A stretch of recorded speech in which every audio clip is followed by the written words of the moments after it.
there, everybody. Yay, we're back, and we have the combination. Yeah, we sure do. 1, 2, 3, 4, 5, right?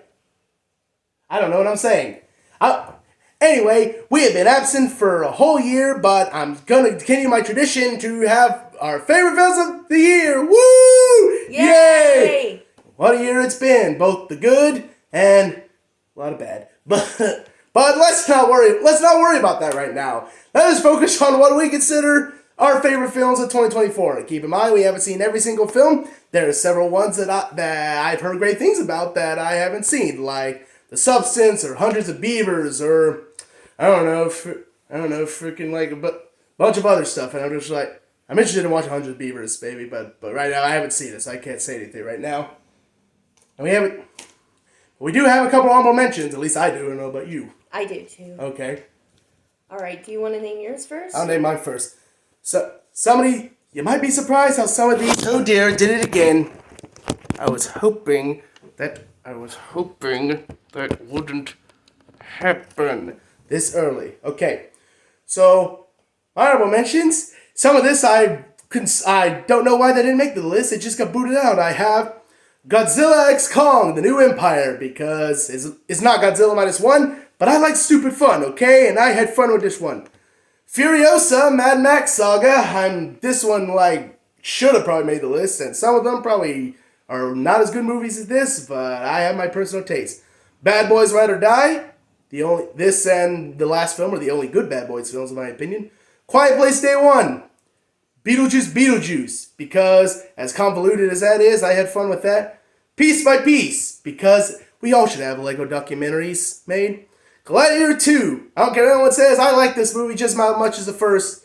And then my final one is Jim Henson, Idea Man, because I'm a Jim Henson nut, and of course I'm going to enjoy any documentary about him. All right. Here are my honorable mentions. And just so you know, if you don't like some of these movies, that's okay, but I'd appreciate it if you'd respect my opinion, please. No hateful comments. Yeah, no hateful comments. I will block you. Okay. All right. Honorable mentions. Sonic 3.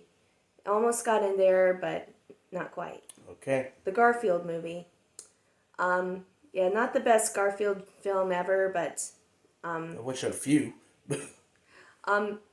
Yeah, what can I say? I like Garfield. Yeah. Look, I'm wearing him on my socks. Thank God you have those socks. Okay. Moana 2. Definitely not as good as the first one, but it still had some good points. Transformers 1, and this is coming from a non-Transformer fan. Yeah. That movie was actually pretty good. I had to beg her to watch it. Okay, Deadpool and Wolverine. Ooh. Mean Girls. Lord of the Rings, The War of the Rohirrim. I might need to see the whole thing again since I may have went to the bathroom during... So did I, and I almost fell asleep. I just really had to go to the bathroom and also may have dozed off during a little bit of it, but only because I was tired, not because I thought it was boring. I have a letterbox review. I didn't even log it because I'm just like, I have no idea what my opinion is. I kept falling asleep. And Kung Fu Panda 4, even though the first and second ones are still the better ones, again, this movie still had some good points. I liked Jen. I thought she was really cool, and you can't not love the Tenacious D cover of "Baby Hit Me One More Time." Yeah, that's the best thing about the movie, and it says a lot because that's in the credits. Okay, so those are all my honorable mentions. I also want to mention the worst film that I saw this year because it has to be said. And before you say anything, no, it is not Joker Folie à Deux. It's not Borderlands. It's not Madame Web or Craven the Hunter. I haven't seen 3 out of 4 of those movies. It's Saving Bikini Bottom, the Sandy Cheeks movie. God, that was terrible. I heard all the negative reception. I was just like, there's no way it could be that bad. Oh God, it was awful. I just watched it. I'm just like, nothing was funny. It was so cringy, terrifying at times, and I'm not in a good way. And I could not stand it. That's the worst thing I saw this year. Yeah, definitely the weakest SpongeBob film. As much as I don't like Moana, like spoilers, Moana 2 or like Kung Fu Panda 4 are not on my list. But anyone who complains about those, they didn't see that. It is way worse than those. But anyway, but what did make my top 10 would be my number 10. I'm gonna go first, and I didn't put Furiosa on this list, but you know what? I did put Terrifier 3. I'm not a gigantic horror film, but I have been getting more into them recently. And yes, the Terrifier films are not anything that deep, but you know what? And yes, they're really, really, really gory. If you're not a gore fan, like some people, don't watch it. It's not gonna be for you. But you know what it was? A lot of gruesome fun. All the kills are really brutal, and they're so disgusting that I could help but laugh. What other film are you gonna have that kills two people in the shower with a chainsaw up the butt crack? It's pretty funny. As much as like, and in my opinion, the Christmas setting actually helped this movie be a little more funny. Art the Clown is at his best in this movie. He not only is he freaking creepy as all could be, but he's actually really funny. A lot of his best moments, especially when he meets with what he thinks is Santa Claus, was hilarious. And David Allen Thornton, he's a gem. He needs to get more work. He's amazing in these movies. As is our main actress, who is one of the best final girls I've ever seen, both in this and the last film. And actually, I personally think Terrifier 3 is my favorite of the three movies, because I think the first two had their problems that dragged them down a bit. This one, it felt nice and breezy. It's most entertaining, has some of the best kills, Christmas setting, and I'm excited to see where they come next. It's not a great film. Is it better than Furiosa? Probably not. But I enjoy myself a little bit more with this one. And to all you people who say, I didn't want to see this because Art the Clown kills children in this. Well, there's another film later on in this list that you guys loved that also did the same thing. I'm just saying. That's my number 10. All right. Well, my number 10 is Orion in the Dark. Oh yeah.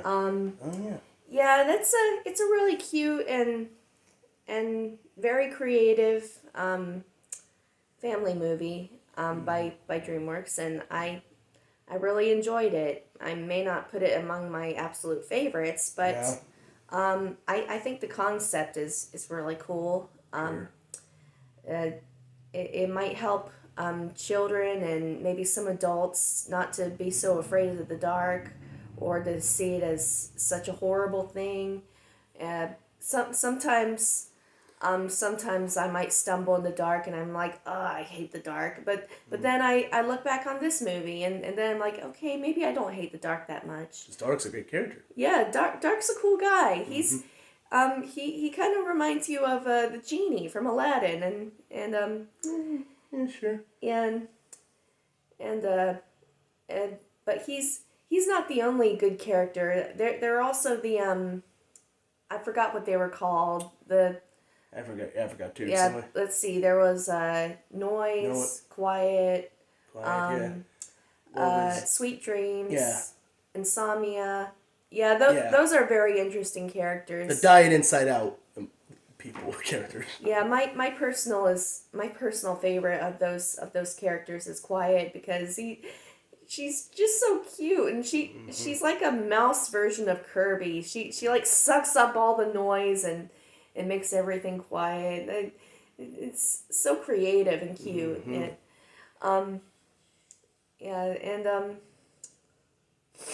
and I also like how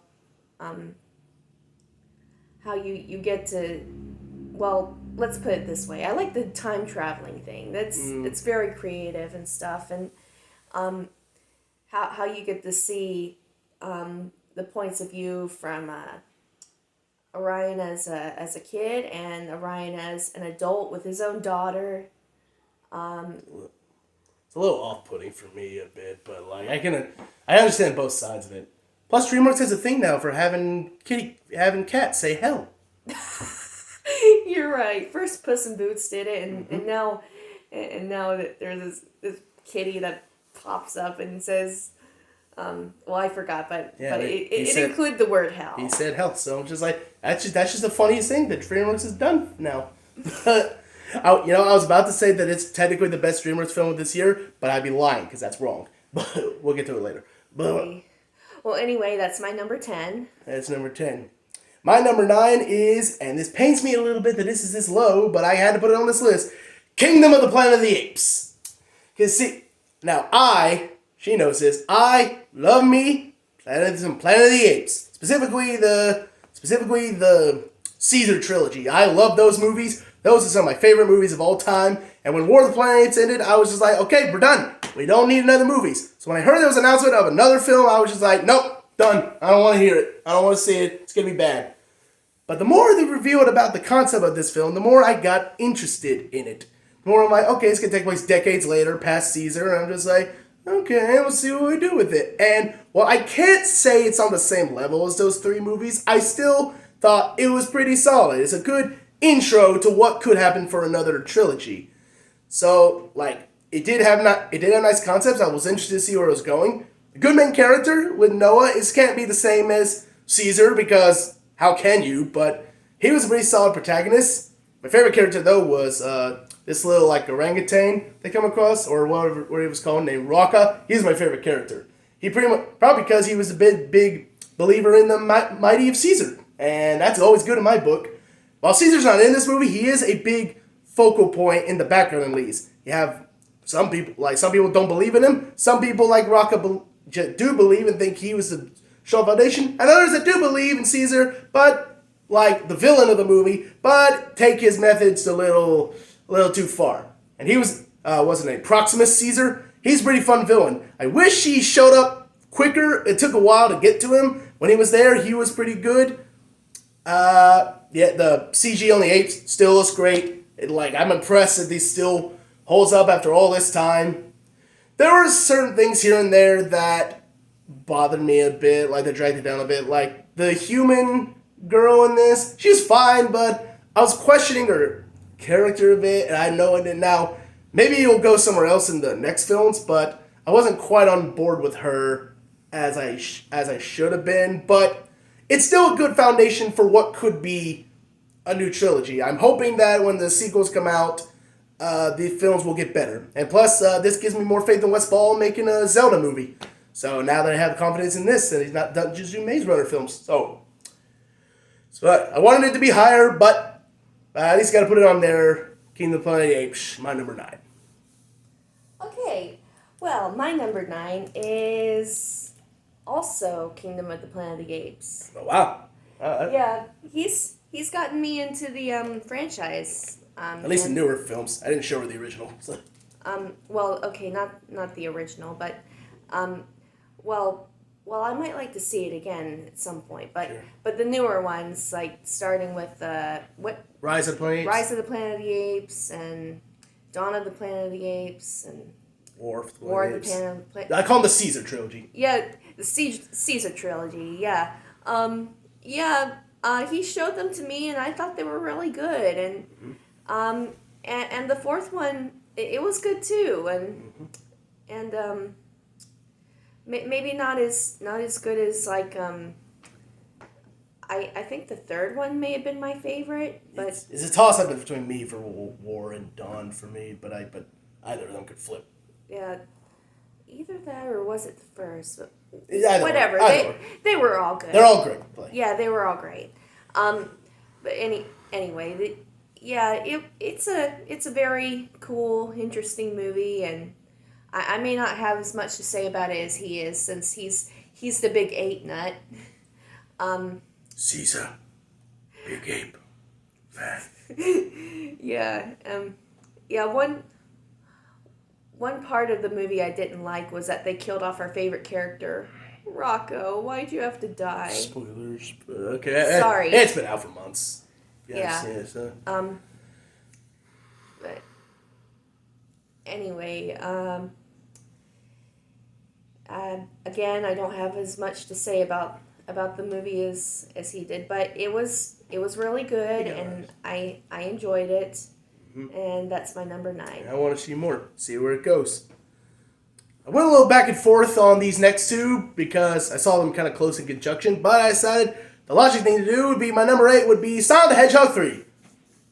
Now I haven't played a lot of Sonic, but of course I know about Sonic, and I've seen those first two movies. So that first one is good enough, and second film I really liked a lot. So I was really excited to see where we go with this one, especially we got Shadow the Hedgehog coming in. I was really excited. And did it disappoint? No, it did not. At the ending. Now, while I did enjoy the beginning of this movie enough, especially whenever like Shadow or Robotnik were on screen, it did take a little bit for me to get fully into it. I was thinking for a while, I was like, maybe I like the second movie a little bit more. Once that third act hit, it just went flying. I was like, this is the best thing I've seen all year. It was like, once we get that third act, we get more into Shadow, and we get his backstory throughout the whole film, which I basically knew going in. And we get more of Robotnik. Robotnik's at his peak in this movie. And I'm our Robotnik, not old Robotnik.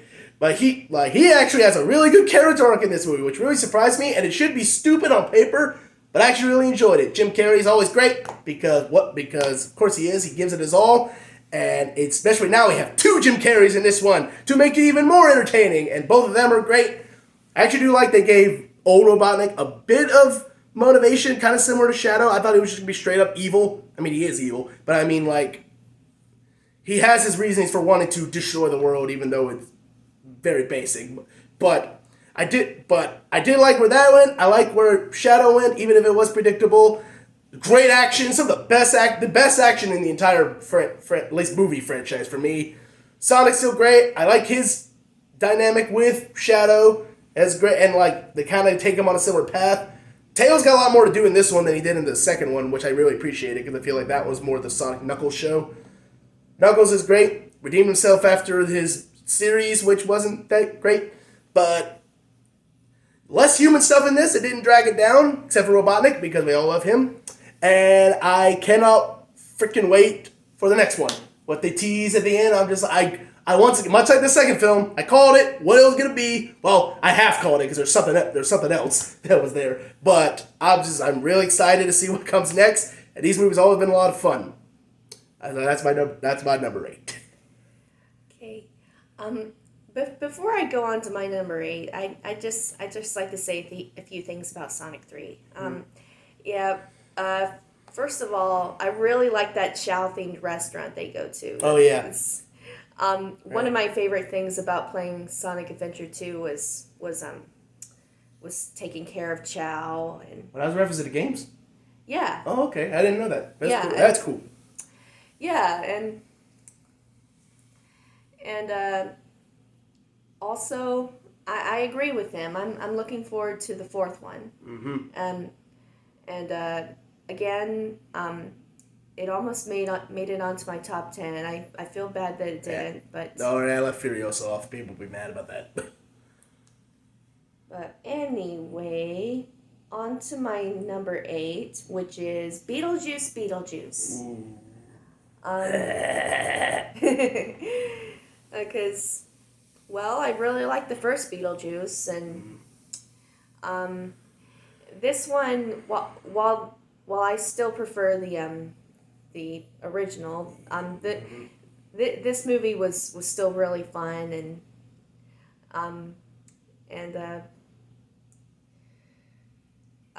let's see. It's probably the best Burton film we've gotten since Sweeney Todd, honestly.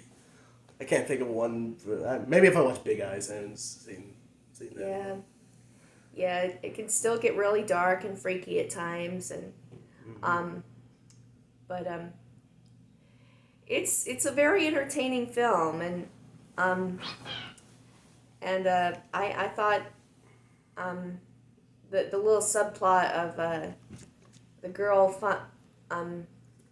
I think it was Lydia's daughter. Yeah. Meeting this boy who seemed nice at first, but then turned out to be evil. Like he was a murderer, and he was actually a ghost who wanted to come back to life, and yeah, I thought that was very interesting and as well as creepy. Should have been one of the main plots instead of the 5th one.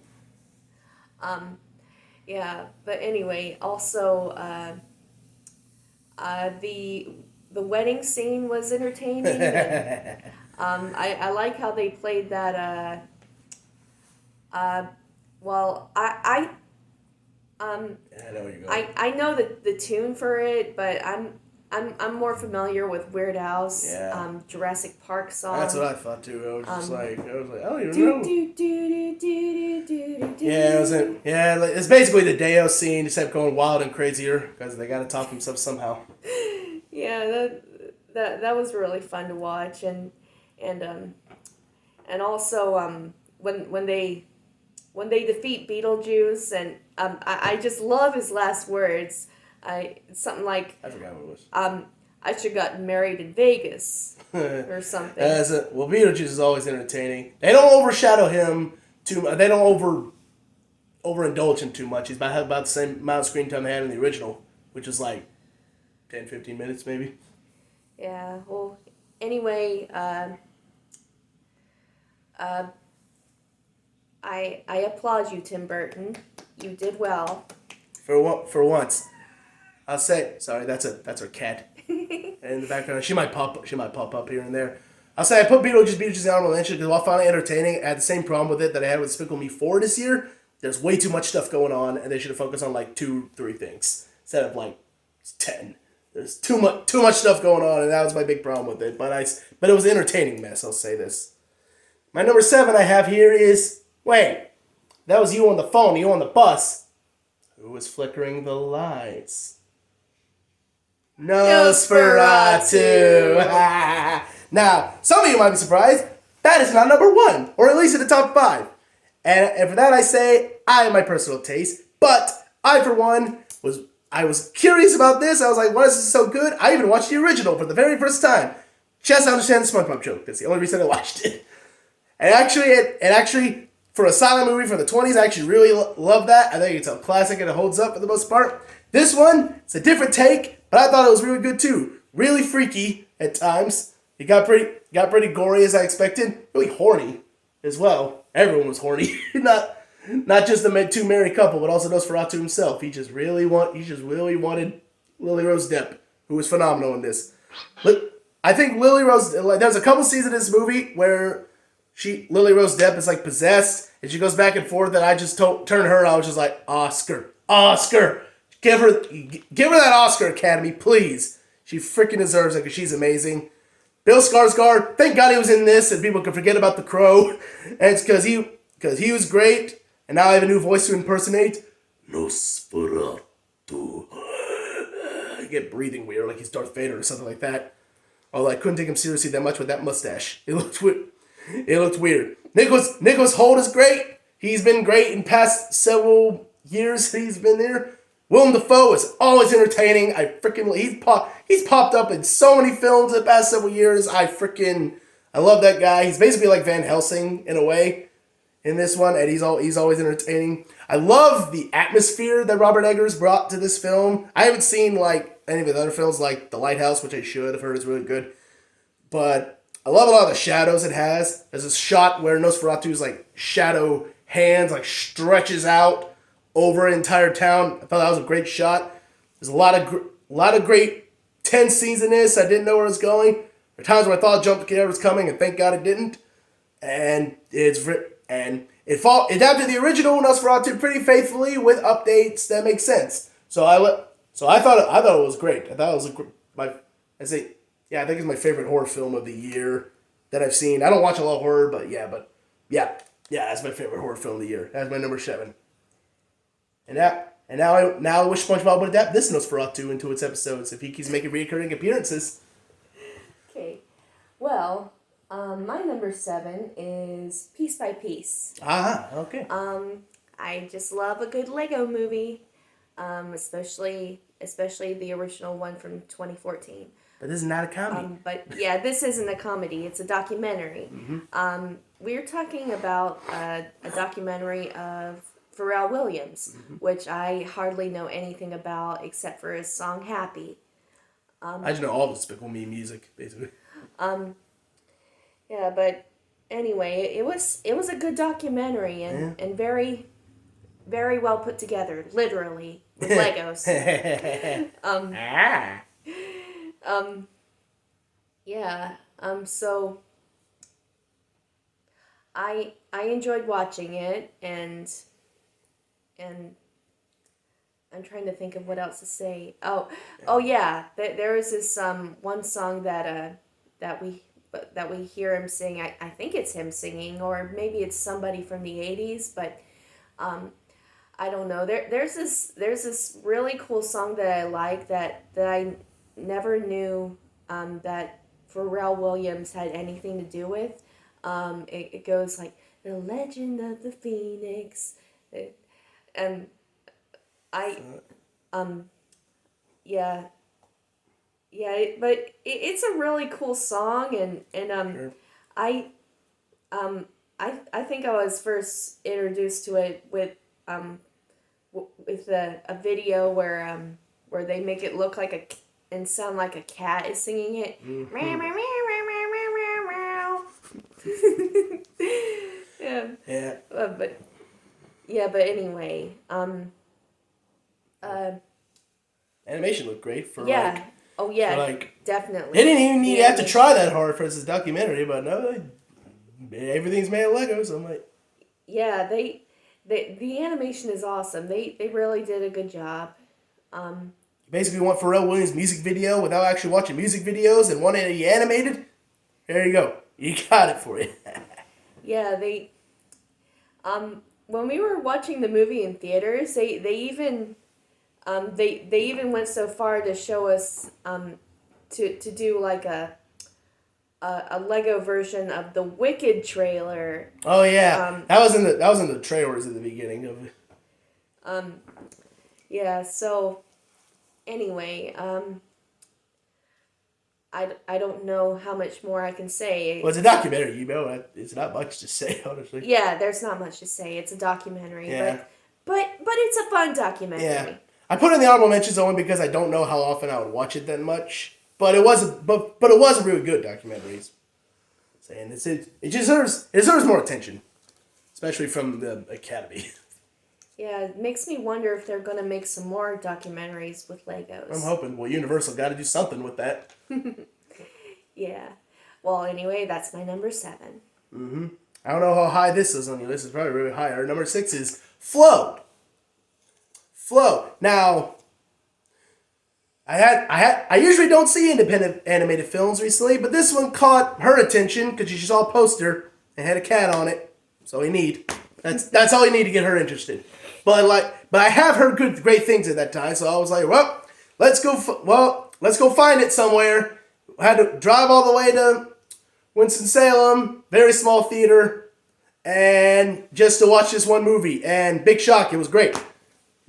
There's no dialogue throughout the whole movie. It's just this cat, mainly following this cat and a bunch of other animals just surviving pretty much a giant flood, floating on a river, trying to get to safety. That's it. That's all you need. But it's done so freaking well. I really got into this movie. The animation on all the animation on it may look like a PS2 game at times. Is what I thought, but actually made the animals more expressive. Actually made them look very natural. You could feel this cat keeps drowning in water all the time. It keeps falling into the water. And I love all these animals. All these animals have distinct personalities, even though you can't talk. Got a capybara, who's pretty much just the most chill boy ever. Got a lemur that's a hoarder. Got a dog that's the most loyal boy ever. And you got a secretary bird who keeps coming and going on the adventure.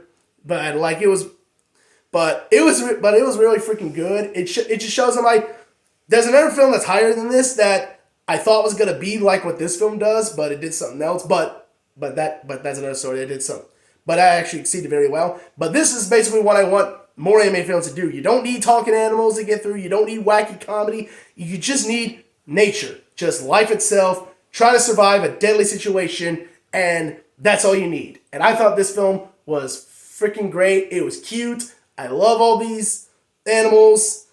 It's very simple, but it's also really effective. I hope this probably is going to be this and Memoir of a Snail probably going to be the big independent animated features at the Oscars, and yeah, I hope this gets more attention. My number 6 is Flow, which really surprised me. But it's really good. Okay. Well, my number 6 is If. Oh yeah, right. Yeah. Um, it's a really cool movie. It's basically like it's like Foster's Home for Imaginary Friends, only without the home. Right now, in Yeah. fact, they stole their names. That's the characters. Yeah, but instead of calling them imaginary friends, you just call them ifs for short. And it's a very interesting film, and I really enjoyed the concept, and I thought all the different ifs were very cool to look at. Like They didn't look out of place. I'll say they looked pretty. They looked impressive for the CG. yeah, they did look impressive. Um, uh, like yeah, I mean yes, some of them could have been. I mean, okay, actually, never mind, because um, some of them were creative-ish, like Blue, the big purple guy who basically looks like Grimace with dog ears. Um, but he was a cool enough character. And Steve Carell did a good job voicing him. Right. Um, Right. Yeah, but Gotta get something outside of that Despicable Me money. yeah, my my favorite character though is Blossom. Yeah, I figured. Yeah, just she's really cool. She looks like some sort of 1930s cartoon bug. Um, uh, at first you can't tell if she's like a ladybug but later on it's shown that she's a butterfly when she meets her creator who's like a ballet dancer, and she spreads her wings, and that's a beautiful part. Yeah. Yeah. Yeah. Mm, So that's- yeah, I think Blossom's really cool. It's um something tells me that the creators of If were big Cartoon Network fans, because you have at least two characters who share the same name as Cartoon Network characters, like Blue from Foster's Home for Imaginary Friends. Only that one's spelled differently. Where And and Blossom, like from the Powerpuff Girls. But John Krasinski stole from Cartoon Network. well, maybe he didn't mean to. I don't know. I don't know. I It can't be. don't really It can't be a coincidence. But anyway, yeah, I really enjoyed seeing all the different ifs. It shows how far a kid's imagination can go. Like, who knows, your imaginary friend could have been like a gummy bear that when you eat it it grows back or something, or it could have been a little spaceman or a unicorn, or Yeah. I don't know. We all had it at some point. Yeah, I had a lot of imaginary friends as a kid. One of my closest ones was a purple cat. We call that a puma. No kidding. No kidding. Anyway, and the ending was cool too. How we found out that Let's go Ryan Reynolds. Ryan Reynolds, is that the guy who played the main guy? Yeah. Yeah. Yeah. Well, anyway, how it turns out he was an F all along, and he has this really cool top hat and It was nice because I didn't clothes. expect it. Like, yeah, I didn't expect it either, and but it was a really cool surprise, and another scene I'd like to mention is the scene with the little boy in the hospital. oh yeah. Oh yeah. Yeah, That was I really think it was really sweet. It's To be honest, I need to watch the movie again. Yeah, I kind of because I don't remember everything about it. Yeah, but I don't either. I do remember some sweet things about it. Yeah. For the record, I thought the movie it took a while to grow on me. I wasn't really getting into it at first. By the third act, I was like, okay, this is good, but I don't remember it enough to put it on in the honorable mentions and stuff like that. So that's why I left it off. But it's not bad. But. Okay. Well, anyway, that's my number 6. All right. Well, we're gonna go from one Ryan Reynolds movie to the other. Suck it, Fox. I'm going to Disneyland. Deadpool and Wolverine. That's all right. I had to quote. This movie's quotable. This movie's fun. And if you hate it because it's fan service, then this movie is not made for you because yes, there's fan service galore. I'm a fan. I want to be serviced. Okay. I had a blast with this one. Okay. Well, yes, it technically has the most forced story out of all of them. As the reason why he needs a Wolverine in this is kind of like okay, they kind of just forget about it for a while.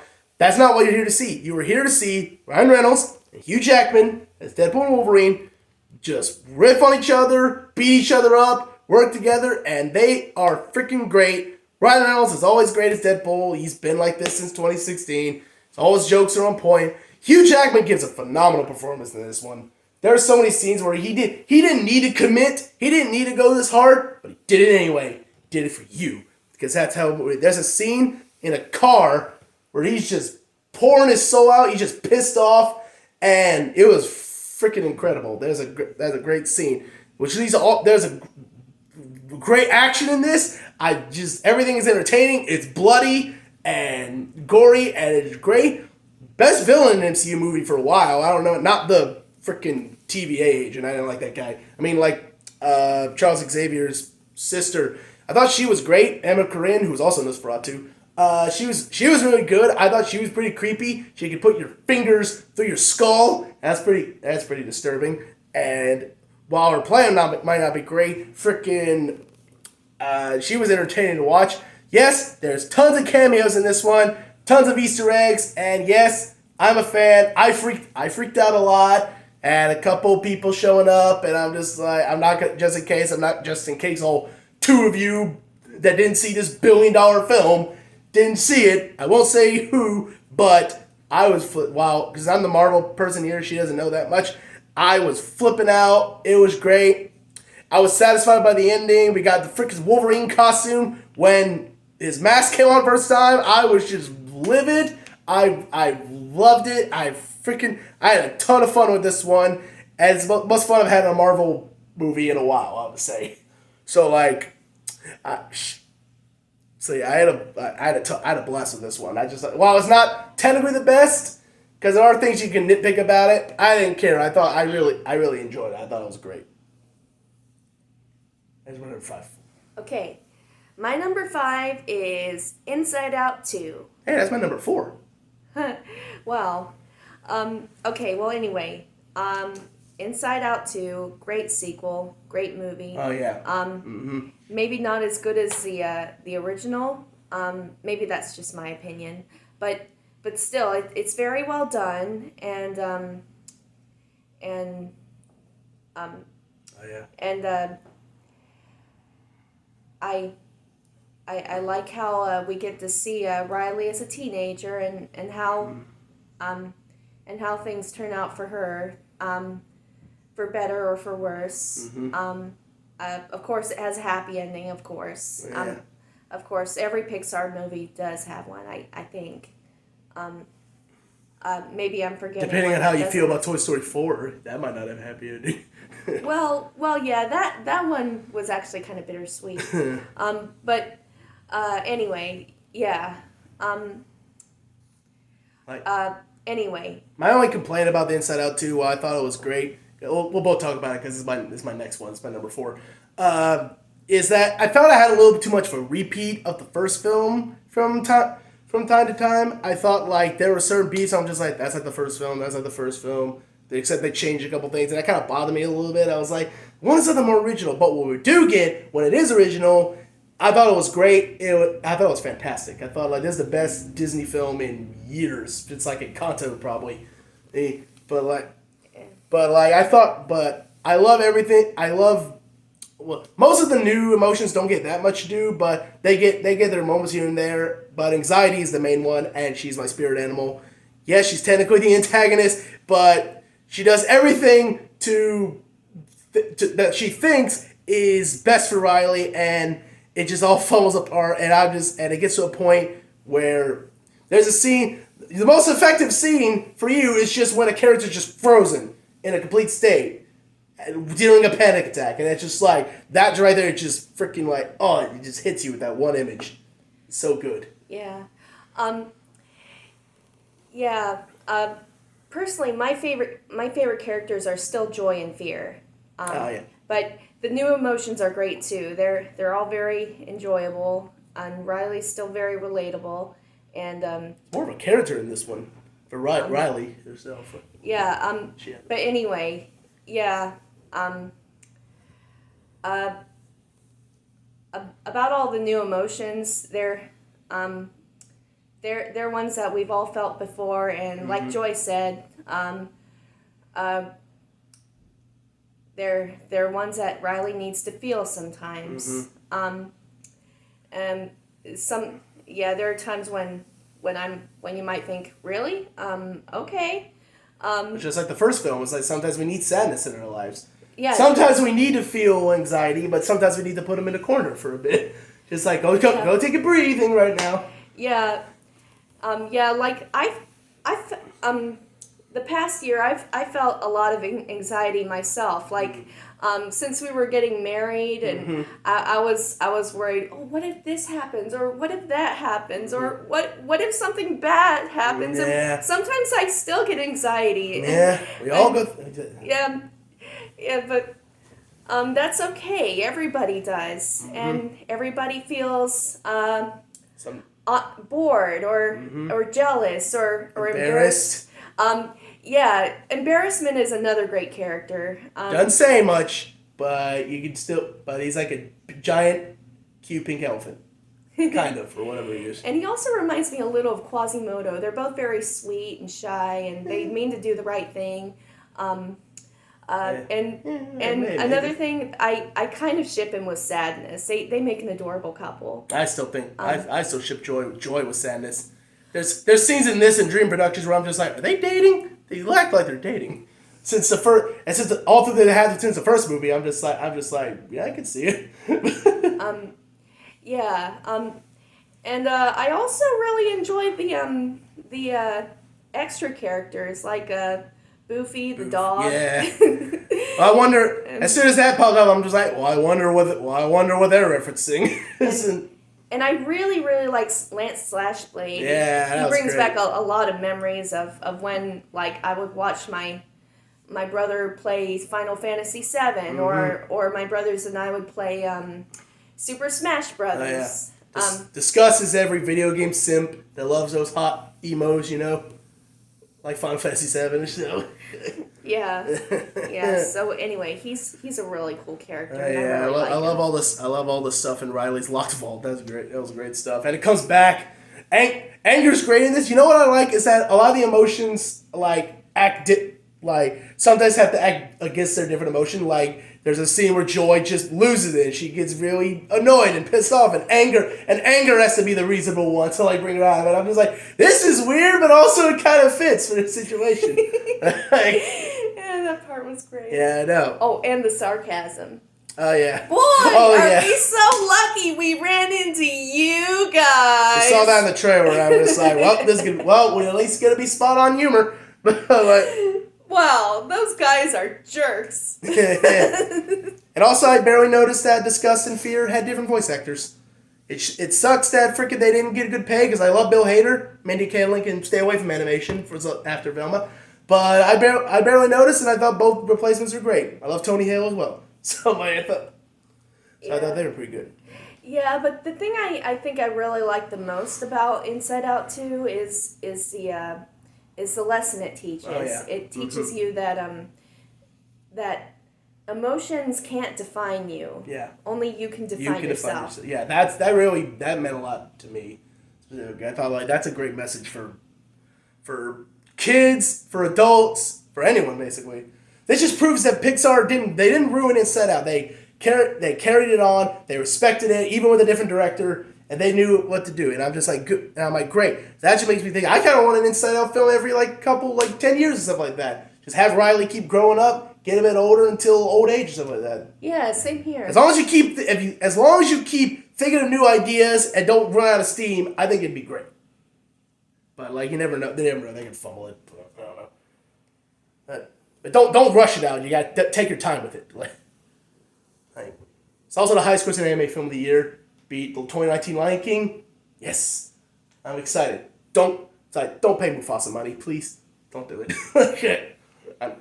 I'm kidding, but you got anything else to say? I think that's all. Yep. So we thought it was great. That was my number 4. So you can go to your number 4 now. Okay. Well, my number 4 is. She has to double check. Actually, never mind. I know what it is. The greatest Christmas pageant ever. Oh, the best Christmas pageant. Sorry, best Christmas pageant. All right. But that higher than Inside Out too. Okay. Yeah, I know that's kind of weird. That's okay. But anyway, I just thought it was a very nice, wholesome Christmas movie. Mm-hmm. And I just really like nice, wholesome Christmas movies that make you feel warm inside. Oh yeah. I love Christmas. Mm-hmm. You didn't read the original book, did you? No, I didn't read the book, but I did see the original 1983 short. Okay. And I saw. I think they showed it to us in kindergarten a long time ago. Okay, I think that's how I was introduced to it. Yeah. And one cool thing I like about the short is that the main character is played by the same girl who played Dorothy in Return to Oz. Oh, I forgot about that one. Yeah, I thought that was really cool, but I think this version was even better. It just it was longer and it kind of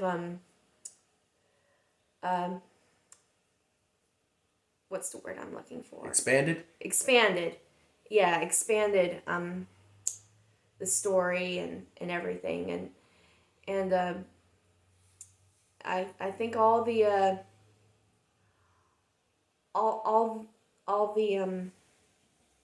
actors who were in this movie did a good job, and I really liked the ending where they sorry if this spoils anything, but I'll write a warning in the comments at this point. Okay.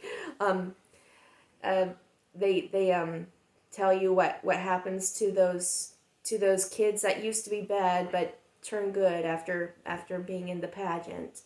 Yeah, I know how the story goes, bro. I forgot their names. How silly of me. It's okay, I forgot too. I didn't see this movie. I didn't see the new movie, but I know the basic story of it. So. Yeah, but and anyway, it's a really cool movie. Yeah. Ends very sweetly, and it teaches you the true meaning of Christmas, and I really liked it a lot. And that's why it's my number 4. Yeah, I'd actually be interested to see it at some point. Yeah, you should. Maybe next Christmas I'll watch it. Yeah, definitely. I'll probably watch it. We should watch it together. Oh yeah, that'll be nice. That'll be nice. So, my number 3. No one mourns the wicked. Part 1, because it's part 1. Oh my god. Okay, I will admit I had my skepticism going into this one. I was a little hesitant. I was like, I don't know if this is going to work, especially because it's only half a movie. Doesn't adapt the whole story. I was just like, I don't know if it's going to work, but I've seen the show. I love the show. Let's just see what they do. How are they going to adapt only half the musical in 2 hours and 40 minutes? How do they do that? Well, are they going to change anything? The answer is, not really. And that's actually a good thing. It's basically a full-fledged adaptation of the first act of Wicked. And anything that makes it longer, it's either bigger musical numbers or they expand on certain scenes that need to be expanded on with a couple of hints of extra backstory or extra scene here and there. And I thought it was phenomenal. I thought it was really great. I was impressed. The sets are big. The musical numbers are grand. I love most of the dancing's great. There's so many great, musical numbers, how they entered it, like they add like in like Dancing Through Life, they're dancing like through like a clock tower and stuff like that. And what is this feeling? They basically have like a whole like Parent Trap style montage where they're just like Elphaba and Galinda are like going at each other and like they're like do stuff with their books. I'm like, I thought like Defying Gravity, that gave me just chills on my spine. And I thought like everyone was great in this. Freaking like Cynthia Erivo and Ariana Grande were both fantastic. Both of them just nailed their characters. They can both sing. We all know this, but they have great chemistry with each other. They're like, because if you don't get those two right, you fail. It's like it's not gonna happen. Both of them just perfected. You can tell that Ariana Grande like trained under Kristen Chenoweth. She just nails that character. Some people criticize a bit of Cynthia Erivo, but I think that she played it right, where she's more reserved in the first half of this, and then she gets more confident as it goes, and then by the end she's disillusioned by everything because of reveal later. And I thought that was great. All the music numbers are done real well. I love. He's not in this much, but I love Fiyero. I thought he was like, that guy is lanky, that guy is charming, and I can't wait to see more of him in the next part. Freaking, I love Michelle Yeoh. Jeff Goldblum is Jeff Goldblum, but he doesn't show up a whole lot, and he can't really sing. But you know what? Dude's trying. Dude's charming, even if his character's just a bit of a scoundrel. There were scenes that really impressed me and thought were done better than were in the original. There's a scene where Elphaba first tries on like the witch's hat, an iconic witch hat, and then everyone's mocking her, and then Galinda, like this after she recommended Galinda to Madame Morrible, and there's a scene between them two. It's quiet. It's drawn out, but it's done really freaking well, and it hit me right in the feels. I was like, that's the best thing I've seen. And also, right before Elphaba like flies off, at the ending of the movie, there's a scene where she's falling down and she sees a reflection. It's her younger self, her child self, and I'm just like, wow, that is a great like reflection there of how she's been, and it soars into Defying Gravity, and it's just like, and where it ends specifically and how it's done, just like, whew, it's just goosebumps all over me. I thought, oh my god. I'm a little concerned about part 2 because I feel like there will be stuff that are a little bit like criticized a bit, and even for me, I'm kind of just like, there's stuff in Act 2 that I'm just like, but I'm still confident. I'm still gonna go see it. I have confidence that they can work with it, because I thought this is just phenomenal, and I wish like it's better than I thought it was gonna be. So freaking like, yeah, I thought it was great. I thought it's one of the best movie musicals I've seen in the past several years. Okay, my number 3 is The Wild Robot. Oh. Yeah. I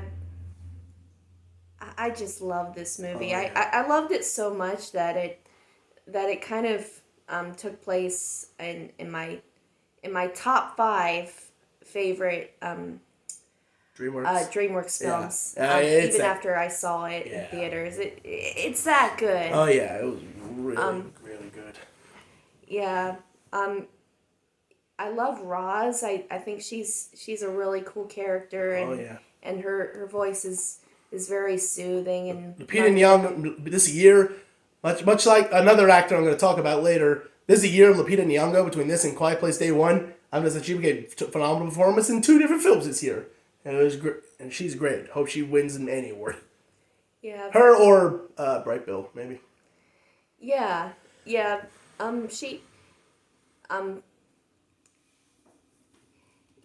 I know what you're thinking, but she's a robot. Robots don't have soothing motherly voices. You'd be surprised. Yeah, you'd be surprised. Mm-hmm. And she turns out to be a very motherly character to Bright Bill. That's the point of the movie. That is the point of the movie. It's like this is, if you want to see a movie with your mom, it's surprising to say, watch Wild Robot. It's like, yeah, I know my mom's gonna like it because she loves animals, and and she's sure to like this movie because well, how can she not? It's full of cute little furry forest creatures, and and man. it's about a mother's love and stuff like that. And After she caused the parent to get killed. yeah, But, yeah, that part was really. there are sweet. dark humor in this that I appreciate, actually, as disturbing as they are. Yeah, she makes up for it. Yeah. And I really like the feel of the movie. I mean, especially when you're in the forest, it kind of feels almost like Bambi or something. It kind of, in a way, like it has that Bambi feel, except we don't have to have tragedy. True. Yeah, and all the animal characters are very interesting. Yeah. Bright Bill is cool. Yeah. The fox is cool. Pedro- Fink is his name, I think. Pedro Pascal is still daddy. I was just this and Gladiator 2 just proving just like he's still daddy. Oh my god. The mama possum with her babies. They were pretty funny. That was funny. There's a great scene there where she's like she thinks she loses a possum. She's like, I'm a mother of 6 kids. That was funny and dark. Yeah, and also it throws in animation's gorgeous. By the way, It is gorgeous. it is very some of the gorgeous. best anime. It's like Puss in Boots Last Wish level animation. Yeah, very, very good animation. Yeah. And the music is nice too. Yeah, I love Chris Bowers did the score. Even I noticed, I was like, God, his score is amazing. Freaking, this score is great. Right. Is this movie your number 2? I'll talk about it later. Right. Oh. You can keep. I've just discussed. There's a reason. Okay. Well. Anyway. Yeah. If you haven't seen Wild Robot, please check it out. Please. You'll really like it. It's one of the best things DreamWorks has done. It even has a last minute villain that I didn't get annoyed at, and I thought, and she was actually pretty fun as well, and menacing at the same time. So, hits me right in the feels at the very end. Just. I think I wrote like in my letterbox review. I said I was like, if you have to see this, go hug your mom. It's like it's the ultimate mom movie. Like. And also, be careful around forest critters. Don't hit one on your way home. Yeah. Be nice to your friendly neighborhood critters. Remember when we were going home and we saw that raccoon? Yeah. I was like, look out for the raccoon. So my number 2 is a tie because I couldn't decide between one or the other, but there's a reason because it's a theme that I like to call Robot Riot between Transformers 1 and The Wild Robot. Oh, okay. Okay, so I could not decide between these two, and since I saw them so close to each other and they both have robots, I'm just like, I had to put them both in the same one. We'll start with Wild Robot because I basically got a lot of the stuff that she said. Freaking phenomenal. I expected this to be great. I kind of wish all the animals were silent, but you know what? Much like Flo, but you know what?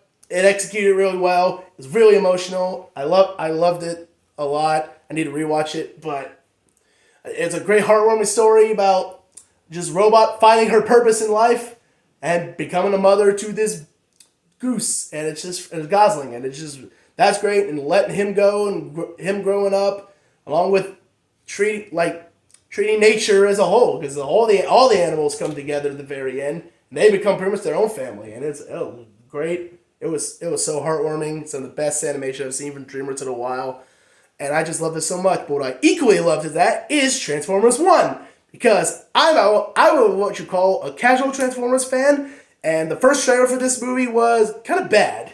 If you watch it, it's mostly like comedic full, and a lot of people were kind of questioning it, but I still went and see it, and it's the best Transformers thing I've seen since Transformers Prime, which the composer for Transformers Prime also composed the score for this and incorporated a little bit of the Transformers Prime score into the music, and so that makes me love this movie more. But that's not what just makes me love it. I love the animation is great. It's from the same director of Toy Story 4, so if those of you who hated that movie, watch this and you'll be more satisfied. All the action scenes are phenomenal. It has Transformers lore and Easter eggs in there and doesn't overstuff it. It doesn't shove it down your face. And I love that. I can notice stuff and I'm just like, ooh, I know that character. I know what that means. Ooh, Starscream. I know what that is. And it's just, and someone who doesn't watch it like her, it doesn't matter because it doesn't come to a halt, be like, hey, look at this thing. Look at this. And I'm just like, it just flows naturally. the one thing people might criticize about this is that the comedy's a little weak, particularly from B. But it didn't much like the Gargoyles and Hunchback. It didn't bother me that much because even if I didn't laugh, the good stuff in this movie is so good that I could just glance over that. And speaking of so good, the best thing about this movie is Orion Pax, Optimus Prime, and D16 Megatron. Both of them together and separately.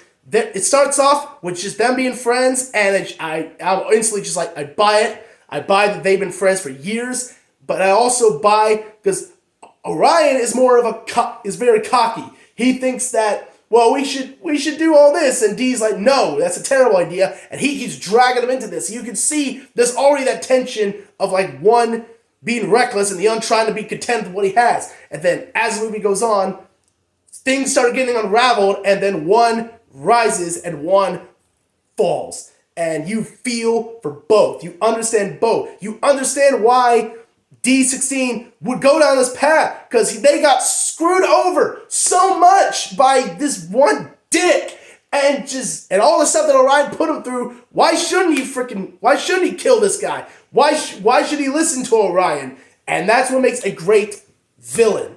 It makes me believe what he would do, and it's so done well. There are so many scenes in this that my jaws drop to the floor. It gives me chills. And when both of them become Megatron and Optimus, it is so satisfying in both the good and the bad. I freaking love this movie, and I need it to have more attention. I hate that it bombed, but I know people that have seen it really loved it, and I think it deserves to be regarded as one of the best animated films of this decade, in my opinion. I liked it more than Inside Out 2, in my opinion. Only slightly, though.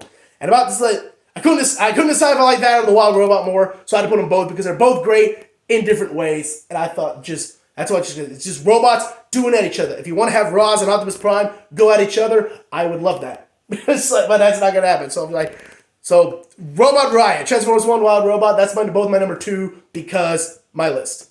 I said so. My number 2 is Wicked. Oh yes. He's already said a lot about it. Mm-hmm. I'll try to say as much as I can about it.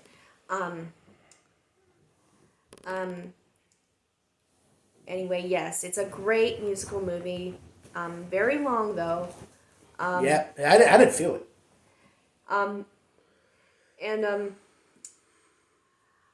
But it's really cool.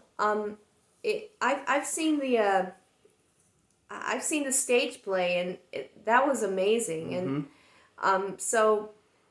And this definitely didn't disappoint me. This movie, yeah, it was pretty much spot on from what the play was like, and Act 1 at least. Act 1, yeah, Act 1, because we still have Act 2 to look forward to. Yeah, and the all the characters, they were all interesting. Elphaba was cool. Galinda was cool. The goat teacher was cool. Oh yeah. Fiero, he was cool. Sexy too. Yeah, very sexy. And they all had beautiful singing voices. Oh yeah. And they all did a good job, and I think it's very interesting how they chose Jeff Goldblum to play the wizard. Mm-hmm. I saw someone online say if the wizard was played by Hugh Jackman, but he couldn't do it because of freaking Devil Wolverine. I'm just like, dang, that would be cool. Oh, because as much as I love Jeff Goldblum, he's not the best singer, but we know Hugh Jackman can sing. But it's like, you know what? I didn't care because he's fun to watch always. Oh, another thing I really liked about Wicked is it's the world. Mm-hmm. Oz is just such a beautiful place. Looks great. Yeah, there are just so many different parts of it, like so many different forests or schools or whatnot. Like, I was worried the film would be like stuffed with CG like everywhere, and there is, but there was still a lot of practical sets and effects that I appreciated. Like, along with the CG that's in this. Yeah. One thing I gotta say,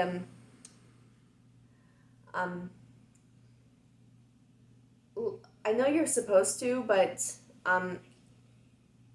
you feel really sorry for Elphaba. Yeah. Right. Like her dad is such a jerk to her. Yeah. Well, okay, pretty much everybody's a jerk to her, maybe except Nessa Rose. Yeah. But even then, she kind of distances herself from her a bit. Yeah, but yeah. So this movie will get you sympathizing for Elphaba, Yep. like it's supposed to, and just like the play does. Yeah.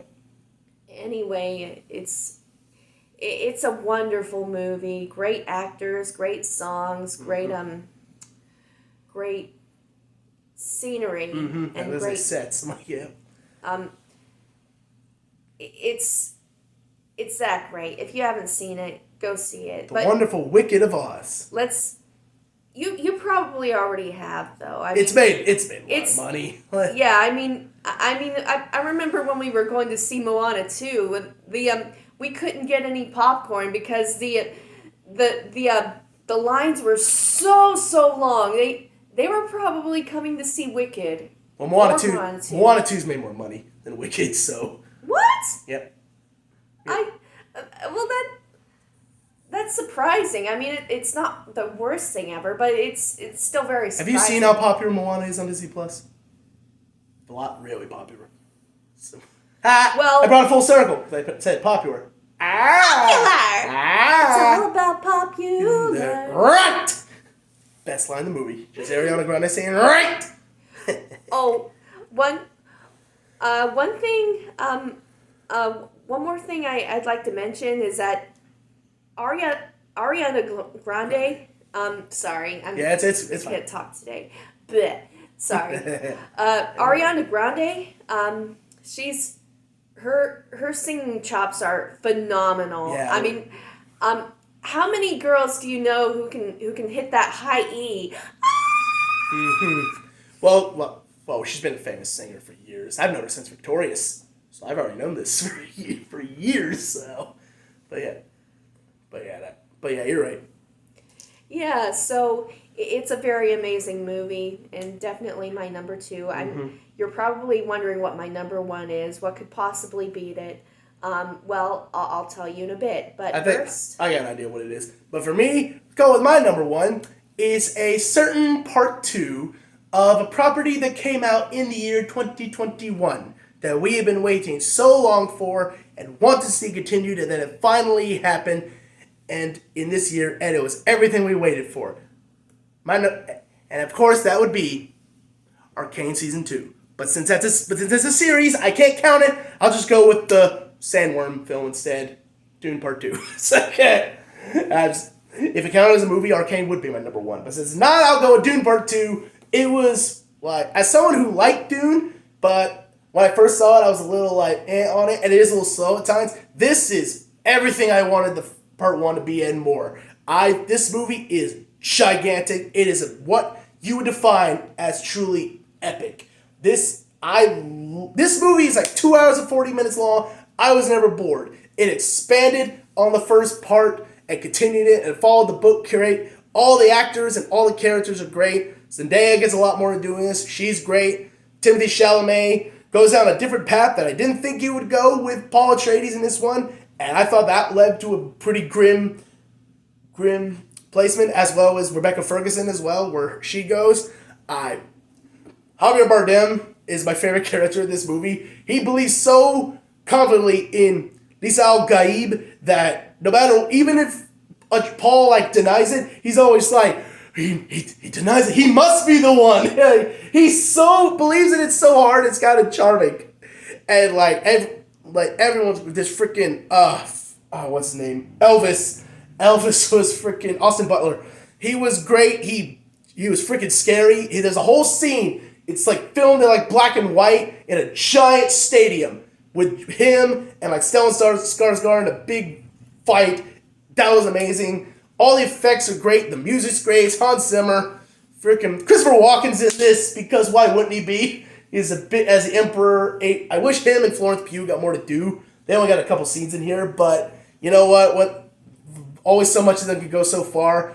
I can like this kind of is the one that ended kind of not on a grim note, but more of an ambiguous note, like where we go from here. But it's been confirmed that Denis Villeneuve is working on Dune Messiah, and I'm just like, I'm right there. I can't wait. As soon as this ended, I'm just like, I want more. I need more of this world. I haven't seen Dune Prophecy, but I just need more of this world, of just this scale of everything. And Denis Villeneuve said that he's gonna end with Dune Messiah and he's not gonna do anymore. I'm just like, I hope it ends on a bang, because I thought like I may have a personal bias of Transformers 1 or Wicked or something like that, but if I see like what is the best film of the year, is Dune Part 2. I loved it. Came very early, but that's my number one. Okay. Well, my personal number one is Flow. Yep. He's already said a lot about it. Mm-hmm. And I agree with what he said. It's a very beautifully done movie, and I like all the characters in it. Of course, all the characters are animals, and they have to learn to work together and stuff, and it's a very interesting film, and it has kind of a relaxing vibe to it. Yeah.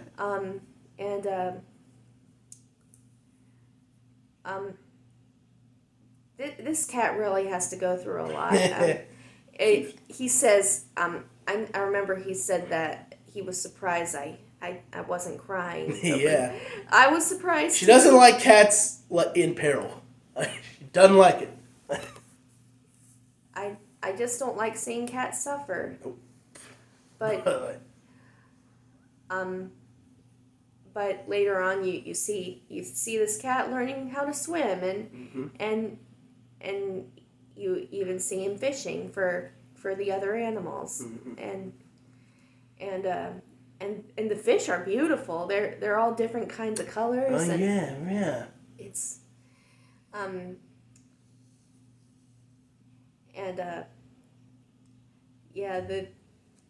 anyway. It's basically a remake of Life of Pi, except instead of just a boy and a tiger, it's just a bunch of animals just floating on the river, basically.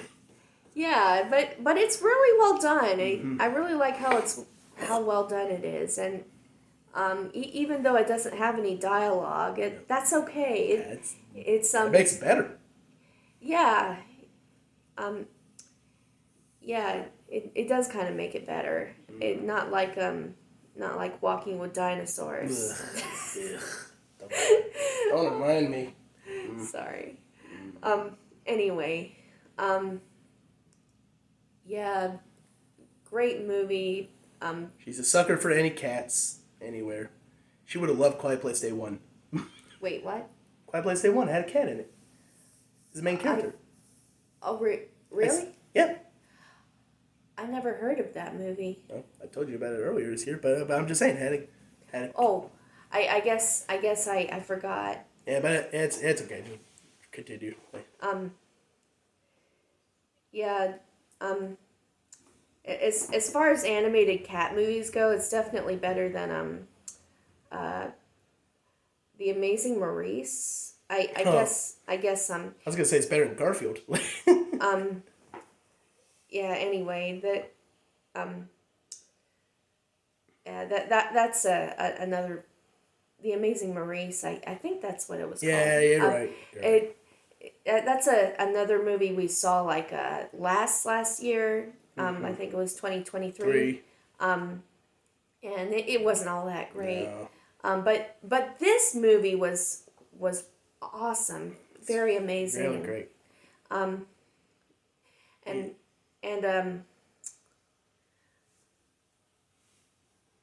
I love the music. I love the scenery. I love the characters and everyone acted like they're animals. Yep. They acted like animals. It's better to act like animals than act like jerky people. Well, the lemur was kind of a jerk. He kept hoarding the stuff. Like, Well, I guess you're not exactly wrong. the cat kept freaking like getting annoyed at people coming in. Like, wanted to get rid of the. He just stole from those dogs and just ran off. Like, and then threw it back, and they kept chasing him. Well, well, actually, I guess the dog. I guess he got the fish, and the dog stole it. So. yeah, but anyway, it's a really wonderful movie, and I hope to find it on media soon. You'll probably it might be hard. It might be hard, but yeah, because it's supposed to be like an indie movie from like a foreign country. yeah, I forgot. I think it was. Was it France?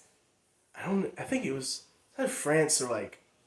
I forgot. Yeah, it's from Europe.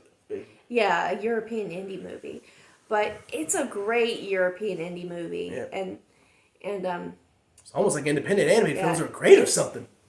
yeah, and if you ever get the chance to watch it,